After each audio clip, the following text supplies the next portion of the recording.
आदेश महाशय चॅनलमध्ये तुमचं स्वागत आहे.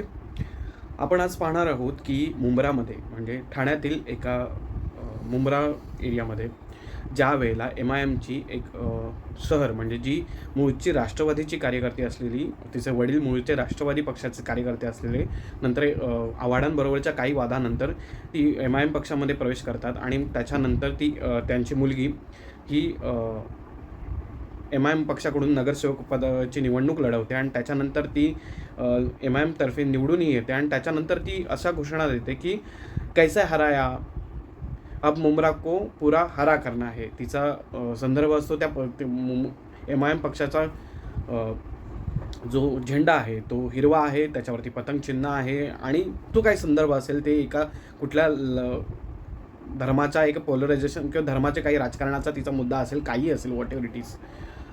तर सांगायचा मुद्दा याच्यामध्ये हा आहे की तर तिचं एखादं वाक्य आल्याच्या नंतर आमच्यात आपल्याकडील काही नेते मंडळी त्याच्यावरती भडकाऊ भाषण करायला लागले. त्याच्यामध्ये जे मुख्य म्हणजे कोण बोलत आहेत जास्तीत जास्त, आता तुम्ही पाहायला गेलात तर भारतीय जनता पक्षातर्फे ज्या माजी खासदार आहेत, ज्या अपक्ष खासदार होत्या, नवनीत राणा आणि नंतर आत्ता पराभूत झालेल्या, मी अक्षरशः म्हणेन रिकाम टेकड्या खासदार, त्या मग हिंदू ऐसा कैसा हिंदुस्तान में रहना है तो भगवा पान के चलना पडेगा, जे काय असेल ते म्हणजे एक धार्मिक, या सगळ्या मुद्द्याला धार्मिक पोलरायझेशन करण्याचा किंवा धार्मिक मुद्दा बनवण्याचा हे राजकारण आहे. पण मी तुम्हाला एवढंच सांगतो की हे आत्ताच्या सध्याच्या राजकारणामध्ये हे दोनच मुद्दे आहेत बघा. धर्माचं राजकारण आहे, तर मी तुम्हाला सांगतो हे दोन्ही लोकांना त्यांच्यासाठी हे सुपीक वातावरण आहे. म्हणजे एकाने त्याचा धर्म लावून ठेवायचा, दुसऱ्याने त्याचा धर्म लावून ठेवायचा आणि मग आपल्याला जे सामान्य मतदारांनाही सांगायचं की अरे हा असा म्हणाला, त्यांना त्यांच्या झेंड्यातले जे काय असलेले लोक त्यांना त्यांची काबीज करायची असतात, त्यांना त्यांची मतदार संघ बनवायचे असतात, त्यांची लोक त्यांच्याकडे वळवायची असतात आणि यांच्याकडच्या लोकांना यांच्याकडचे जे झेंड्याखाली भगव्या रंगाखाली जे लोक आहेत त्यांना त्यांच्याबद्दल रमवायचं असतं. तर ही दोन्ही लोक ती जी काही भडकाऊ भाषणं आहेत थोडक्यात म्हणायचं तर ती करत बसणार, कारण की ते त्यांचं राजकारण आहे, त्यांना त्या राजकारणातून सोयीच्या गोष्टी मिळणार आहेत.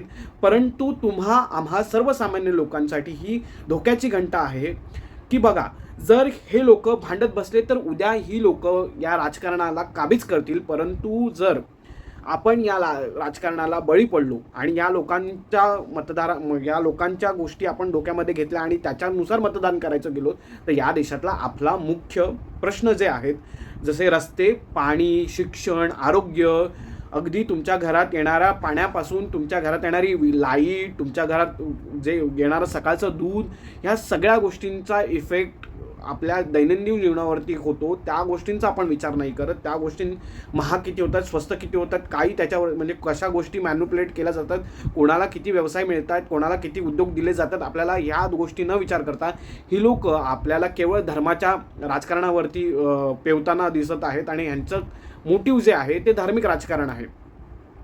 पण आम्हा सर्वसामान्य लोकांसाठी सगळ्यात महत्त्वाची गोष्ट आहे की हे असे कोणतेही बालिश नेता असू द्या, अक्षरशः ती जी कोणी नगरसेविका निवडून आली आहे ती अक्षरशः बालिश आहे. तिला अजूनही हा देश, या देशाची महत्त्व समजण्या इतपत तिची बुद्धिमत्ता असावी नसावी हा वादंग मुद्दा आहे. ती निवडून आलीही असेल, परंतु खरोखर जर ती लोकांच्या मतांवरती निवडून आली आहे तर तिने विषय समजून घेतला पाहिजे. हे संविधान, हे राज्य, हा देश, याची जडणघडण, ह्याचा इतिहास, याचा भूगोल, ह्या गोष्टी तिने समजून घेतल्या पाहिजे. त्याच्यानंतर विवाद केला पाहिजे. आणि दुसऱ्या बाजूला तिच्या विरुद्ध जे भडकाऊ भाषण करणारी लोक आहेत त्यांनी समजून घेतलं पाहिजे तुमची आमदारकी खासदारकी गेल्यानंतर केवळ अशी वादंग भाषणं करायची आणि एखाद्या मीडियामध्ये तुम्ही सतत पेवत राहायचं आणि तुमच्या पक्षासाठी आणि तुमच्या ज्या एका पदासाठी तुम्ही हा देश नासवायचा प्रयत्न करत असाल तर थांबा. आज तुम्हाला तुमचं पद मिळेल, परंतु आमच्यासारख्या गरीब मतदारांना, आमच्यासारख्या मध्यमवर्गीय लोकांना हा देश, आमची येणारी पिढी कधीच माफ करणार नाही जर आम्ही तुमच्या अशा फालतूच्या आणि भंपक भाषणांना बळी पडलो तर त्यामुळे मला एवढंच सांगायचा मुद्दा आहे की ही जी कोणी लोकं आहेत, दोन्ही बाजूची लोकं आहेत, त्यांना बळी पडू नका. आज मी तुम्हाला सांगून जे मंत्री आहेत गणेश नाईक यांनी अगदी छान बोलले आहेत. त्यांनी म्हटलं आहे की ती जी कोणी नगरसेविका आहे तिचा म्हणण्याचा उद्देश होता की तिने तिचा पक्षाचा झेंडा हिरवा आहे आणि तिला तसा काही पूर्ण पक्षाची सत्ता त्या भागावरती मिळवायची आहे असं म्हटलं होतं. तर ह्या वक्तव्याला आपण किती पाठिंबा द्यायचा, किती त्याचं राजकारण करायचं हे आपल्यावरती डिपेंडन्सी आहे, आपल्यावरती म्हणजे अवलंबून आहे. तर मुख्यत्वे हे गणेश नाईकांचं हे प्रगल्भ राजकारण आहे. याला म्हणतात की एखादा प्रगल्भ राजकारणी कसा असतो, तर असा असतो की कुठल्या मुद्द्याला किती लावून धरणं हा त्यांचा नंचा मुद्दा आहे. या देशात म्हणजे या राज्यातील आता एक माजी खासदार आहे, 2 माजी खासदार जे ह्या गोष्टीला वाढवत आहेत आणि एक मंत्री महोदय आहेत. त्यांना माझी रिक्वेस्ट आहे एक सामान्य मतदार म्हणून की थांबा साहेब, थांबा ताई, थांबा. कारण की तुमच्यामुळे, तुमच्या ह्या सगळ्या गोष्टींमुळे आम्हा सर्वसामान्य मतदारांचा भवितव्य धोक्यात आहे. आमची येणारी भविष्यातली पिढी आम्हाला माफ नाही करणार जर आम्ही आमच्या आयुष्यातले दैनंदिन गोष्टींवरती लक्ष नाही दिला. आम्ही आमच्या दैनंदिन जीवनातील आरोग्याच्या प्रश्नांवरती लक्ष नाही दिला. आम्ही रस्त्याच्या प्रश्नांवरती लक्ष नाही दिलं. आम्ही रोजगाराच्या प्रश्नांवरती लक्ष नाही दिलं. आम्ही शिक्षणाच्या प्रति लक्ष नाही दिलं. तर आमची पिढी आम्हाला दोष देण्याऐवजी आम्ही तुम्हाला कोसत बसू. तर थांबा, हे राजकारण इथेच थांबवा. धर्म हा आपला प्रत्येकाचा धर्म प्रत्येकाला अभिमान असतो, परंतु राजकारण हे धर्माचं नसतं. राजकारण हे आपल्या स्थानिक मूलभूत प्रश्नांचं असतं. राजकारणी माणसांनी का निवडून यायचं असतं, कारण की सर्वसामान्य लोकांचे प्रश्न सोडवण्यासाठी लोक त्याला एक जननेता मानतात, म्हणून त्याला निवडून देतात. कारण की तो येईल, त्याने आपल्या दैनंदिन जीवनात जे प्रश्न सोडवत असतील त्या प्रश्नांवरती कुठेतरी लक्ष देईल आणि मग सोडवेल. या राज्यात 36 जिल्हे आहेत. या 36 जिल्ह्यांमध्ये किती जिल्ह्यांमध्ये जिल्हा रुग्णालय आहेत, त्याच्यामध्ये किती महत्त्वाच्या म्हणजे किती सुखसुविधा अवेलेबल आहेत, याकडे तुमचं लक्ष आहे का? नाही ना. मग तुम्ही त्या प्रश्नांकडे लक्ष द्या. मला ज्या पाहणाऱ्या लोकांप्रती माझं म्हणणं आहे की बाबाओ, या राजकारणाचे बळी पडू नका. तुम्ही तुमच्या प्रश्नांवरती ठाम राहा. तुम्ही तुमच्या लोकल प्रश्नांबद्दल बोला. कारण की धर्म हा कुठेच जात नसतो. आमचा धर्म आजपर्यंत जवळपास या देशाला 75 वर्ष झाली स्वातंत्र्य मिळून. आमचा धर्म आजही टिकून आहे आणि तो भविष्यातही टिकून राहील. तो कुठेच जाणार नाही आहे. परंतु जर आपण आरोग्य, शिक्षण, बेरोजगारी, महागाई याच्यावरती जर लक्ष नाही दिला तर आपला देश, या देशातून बँक करप्ट होण्यापासून कुणी वाचू शकत नाही. या देशामध्ये जी अफरातफर माजली आहे, ती अफरातफर माजू शकते, ती कुणी रोखू शकत नाही.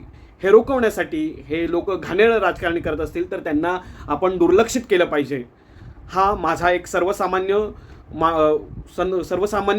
युवक म्हणून माझा हा प्रश्न आहे. माझं तुम्हाला सांगण्याचं एक अपील आहे की थांबा, या राजकारणाचे कुठं बळी पडू नका. भलेही ते घाणेरडे लोक असतील, ते जे बोललेली एक बालिश महिला नगरसेविका असेल, तिला महत्त्व देऊ नका. कारण की तिला महत्त्व दिला तर तिला माहिती आहे की जर असे घाणेरडे वक्तव्य केल्याने जर सोशल मीडियामध्ये किंवा इतरत्र चर्चेमध्ये राहता येतं, कुठेतरी मला त्या धर्माचं किंवा त्या धर्माचं राज्य नेतृत्व बनता येईल. तर थांबा, तिथे तिच्या बातम्या बॉयकॉट करा. तुम्ही बघू नका. त्याच्या विरुद्धात जे भाषण करणारे लोक असतील, जर त्यांचं मत तुम्हाला येत असेल व्हिडिओज वगैरे, तर ते पाहणं बंद करा. कारण की ते पाहणं बंद करा आणि तुमच्या जे प्राथमिक प्रश्न आहेत त्यांच्यावरती लक्ष केंद्रित करा. तुम्हाला काय वाटतं ते कमेंट करून सांगायला विसरू नका. हा माझा थोडासा स्वतः क्लेश, जे आत्ताचं सध्याचं राजकारण पाहून मला जो क्लेशात्मक गोष्टी वाटतात, मला चीड येते आणि त्यातून कुठेतरी हा व्हिडिओ व्यक्त झालेला आहे. तुम्हाला काय वाटतं ते कमेंट करून सांगायला विसरू नका. धन्यवाद.